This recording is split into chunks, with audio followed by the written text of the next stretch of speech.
Other shows we have for you to enjoy at myclassicradio.net.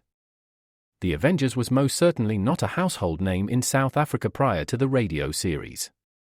With no national television service until 1976, the mechanism simply was not present in the country to show television programs to mass audiences. While many other countries reveled in the filmed adventures of John Steed and company, South Africa was not equipped to join in the fun. The series took Britain by storm and made a major impression in the American markets, being that greatest of rarities, a British series given a network transmission slot. However, as a filmed series, rather than a videotaped one, The Avengers was able to gain a modicum of exposure in South Africa through film rentals. Come and listen at myclassicradio.net. Other shows we have for you to enjoy at myclassicradio.net. 21 Precinct was a police drama broadcast on CBS from July 7, 1953, to July 26, 1956. It initially served as a summer replacement for My Friend Irma. The show was produced in cooperation with the Patrolmen's Benevolent Association of City of New York and adaptations from True Criminal in New York. The Policeman's Point of View. Historically, the 21st Precinct had been located near Gramercy Park, Manhattan. In 1929, the department reorganized the precinct numbering, and 21st designation was discontinued. No such precinct existed during the run, nor does a 21st precinct exist. However, the fictional precinct's territory closely corresponds to that of the Upper Side's 23rd precinct since 192.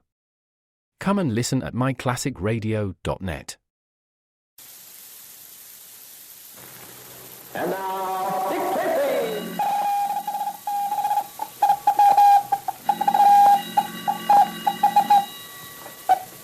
This is Dick Tracy on the case of the Sinister Second. Stand by for action. Let's go, men.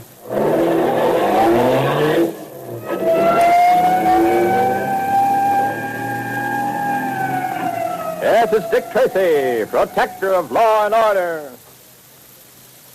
Before we listen to today's Dick Tracy adventure, can you imagine a baseball team winning a pennant and a World Series with a team batting average only a paltry 205? Well, that's just what happened back in 1906 when fielder Allison Jones was the playing manager of the Chicago White Sox. With that team, if a man walked, got to second on a sacrifice, then advanced on an infield out, and scored on a long fly, it was considered a rally. One important asset the team possessed was the ability to run bases. In just that one season, the Hitless Wonders, as they were called, stole 209 bases. Of course, what made the team succeed, really, was teamwork. So the credit for their amazing record should go to fielder Jones, the manager. Jones, who played center field, hit only .230, but his low average doesn't tell the whole story.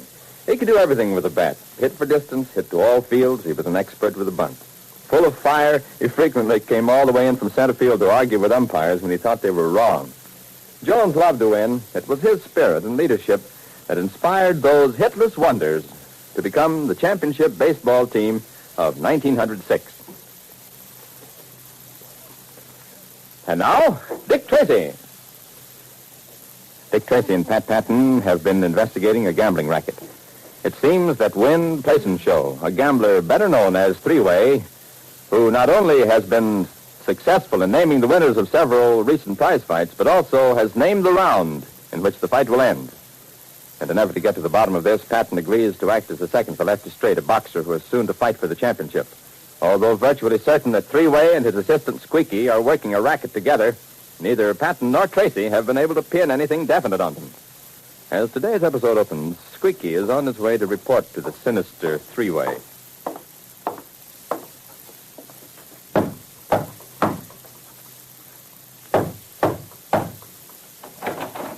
All right, Squeaky.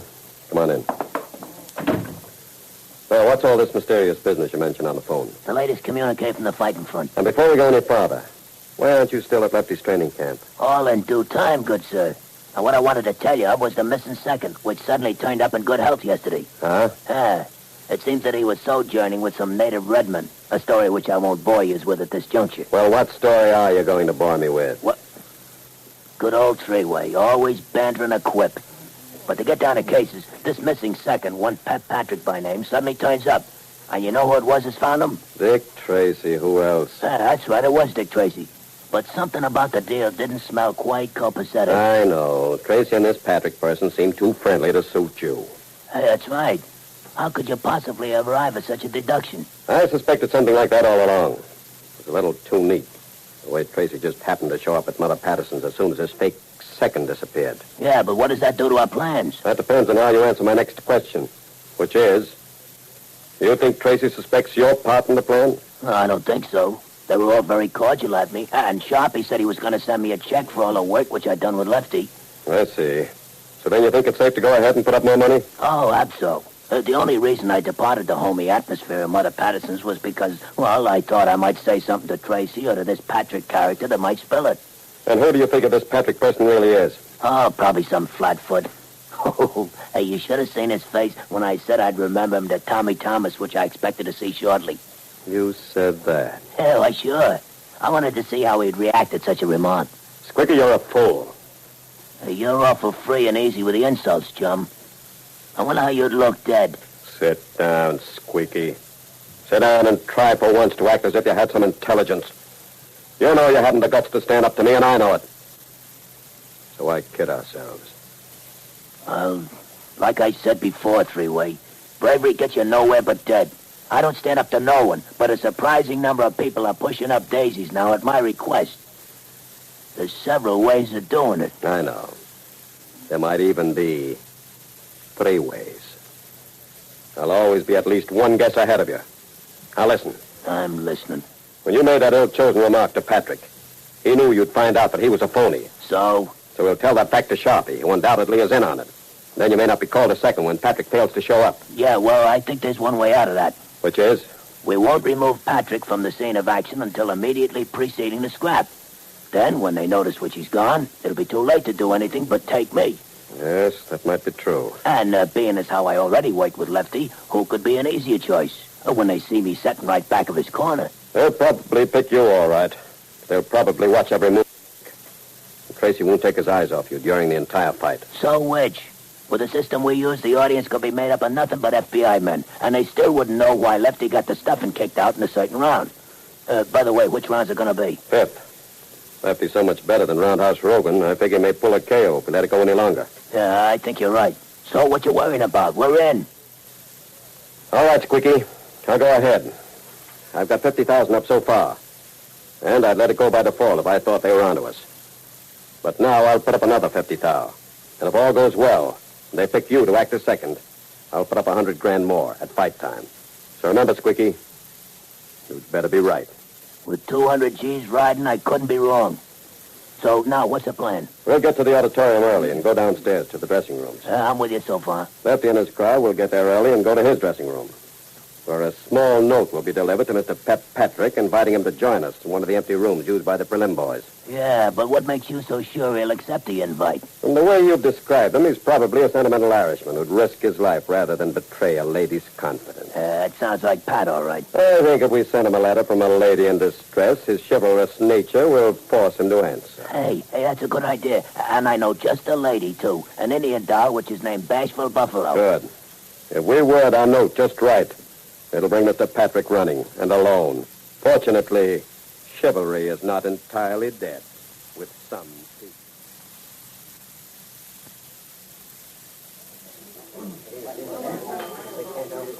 Well, tonight's the night, Patrick. We'll be leaving this inn for town in a few minutes. Yeah, and outside of this coal I caught here, I'm still in one piece. You know, Richard, I don't think those gamblers are going to try anything. After they realized what kind of man they were dealing with, I think they just crawled back into their rat holes. Possible, but not at all probable. Pat, I contacted Moose the Muscle by phone, and he tells me the Three-Way is still betting heavily against Lefty.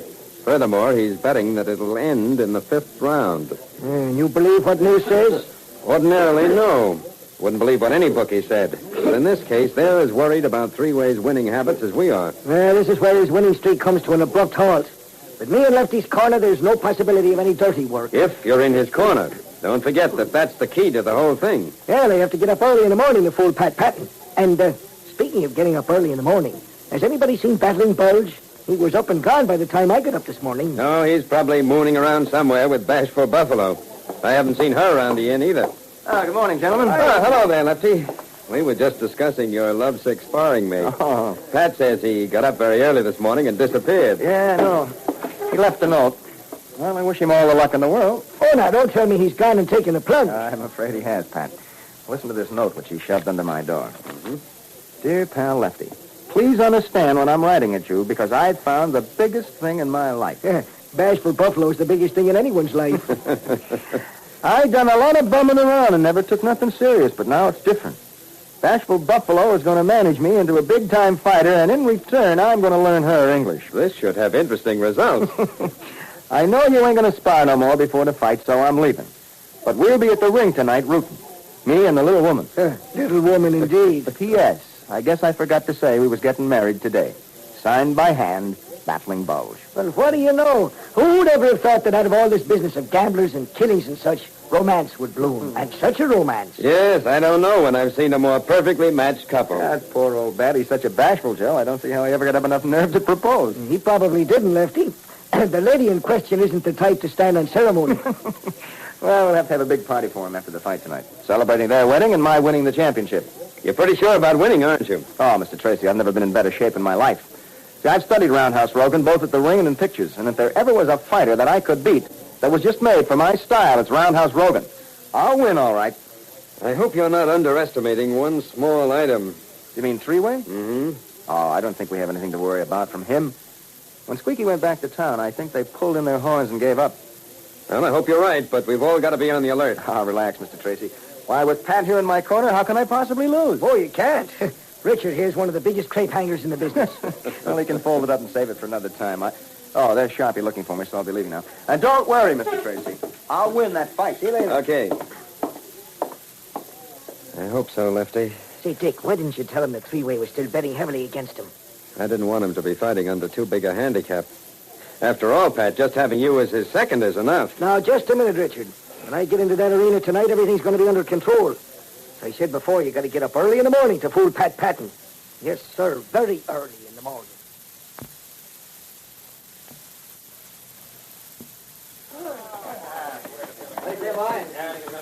Well, Pat, how do you feel making your debut as a fight second? Oh, fine, great. I can hardly wait for that first round bell to be in there punching.